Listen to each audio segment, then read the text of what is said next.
বিশিষ্ট কাৰী আব্দুল ৰৌফৰ মৃত্যুত টুকটুকিত শোকৰ ছাঁ। নগাঁও জিলাৰ ঢিং থানাৰ অন্তৰ্গত টুকটুকিৰ বিশিষ্ট কাৰী তথা AIUDFৰ সক্ৰিয় কৰ্মী কাৰী আব্দুল ৰৌফৰ আজি নগাঁও চহৰৰ ৰাহত নামৰ এখন ব্যক্তিগত চিকিৎসালয়ত উচ্চ ৰক্তচাপজনিত কাৰণত মৃত্যু হয়। কাৰী আব্দুল ৰৌফ টুকটুকি ইছলামিক মিছন মাদ্ৰাছাৰ লগত জড়িত আছিল। ইয়াৰ উপৰিও ৰৌফ অঞ্চলটোৰ বিভিন্ন ধৰ্মীয় অনুষ্ঠান প্ৰতিষ্ঠানৰ লগত জড়িত আছিল। তেওঁৰ মৃত্যুত জমিয়ত উলামা হিন্দৰ টুকটুকি আঞ্চলিক সমিতি, টুকটুকি প্ৰেছ ক্লাবৰ লগতে AIUDFৰ নগাঁও জিলা সমিতিৰ সভাপতি মতিউৰ ৰহমানৰ লগতে বিভিন্ন দল সংগঠনে গভীৰ শোক প্ৰকাশ কৰে। মৃত্যুৰ সময়ত কাৰী আব্দুল ৰৌফৰ বয়স আছিল ৪৯ বছৰ। মৃত্যুৰ সময়ত ৰৌফে ২জন পুত্ৰ আৰু ৩গৰাকী কন্যাৰ লগতে বহুতো গুণমুগ্ধক এই ইহ সংসাৰত এৰি থৈ যায়। তেওঁৰ মৃত্যুত টুকটুকিত শোকৰ ছাঁ পৰে। টুকটুকিৰ পৰা জালালুদ্দিন আহমেদৰ ৰিপৰ্ট, বটদ্ৰৱা লাইভ।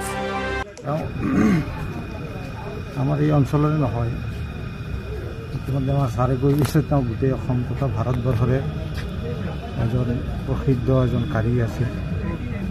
তেওঁ ভাৰতবৰ্ষৰ নাম জ্বলা লক্ষ্ণৌৰ ইৰফানিয়া মাদ্ৰাছাৰ পৰা তেওঁ কাৰিয়ানা পাছ কৰিছিল। তেখেত এই অঞ্চলৰ এজন বিশিষ্ট সমাজসেৱী আছিল। এই অঞ্চলৰ বিভিন্ন অনুষ্ঠান প্ৰতিষ্ঠানৰ লগত তেখেত জড়িত হৈ আছিল।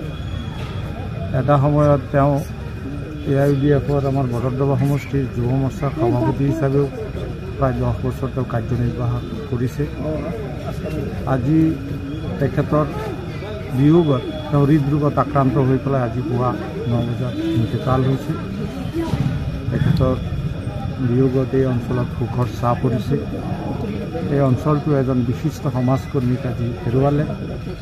আমি আজি জানাজাৰ অন্তত সমূহ ৰাইজে আমি তেখেতৰ ৰুহৰ মাগফিৰাত কামনা কৰিছোঁ। তেখেত জান্নাতবাসী হওক আৰু তেখেতৰ শোক সন্তপ্ত পৰিয়ালবৰ্গলৈ গভীৰ সমবেদনা জ্ঞাপন কৰিছোঁ। তেওঁৰ নাম কাৰী আব্দুল ৰৌফ। আজি ৪-৫ দিন ৰাহত হস্পিটেলত আছিলে। তেওঁৰ এনে ডায়েবেটিছ আৰু হাৰ্টৰ অকণমান প্ৰব্লেম হৈছিলে, লগে লগে ৰাহত হস্পিটেলত নিয়া হৈছিলে। ICUত থকা অৱস্থাতে আজি দিনৰ 9 মান বজাত ইন্তিকাল হৈছে। ইতিমধ্যে ঈশাৰ নামাজ বাদ তেখেতৰ জানাজা আদায় কৰা হ'ল। যথেষ্ট মানুহ হৈছে জানাজাত। আমাৰ এই অঞ্চলৰ বুলিয়েই নহয়, গোটেই ভাৰতবৰ্ষৰ ভিতৰত এজন শ্ৰেষ্ঠ কাৰী আছিলে তেওঁ। গতিকে আমি মাগফিৰাতৰ কামনা কৰিছোঁ আৰু সকলো ৰাইজক তেখেতৰ কাৰণে দুৱা কামনাৰে উৎসৱৰ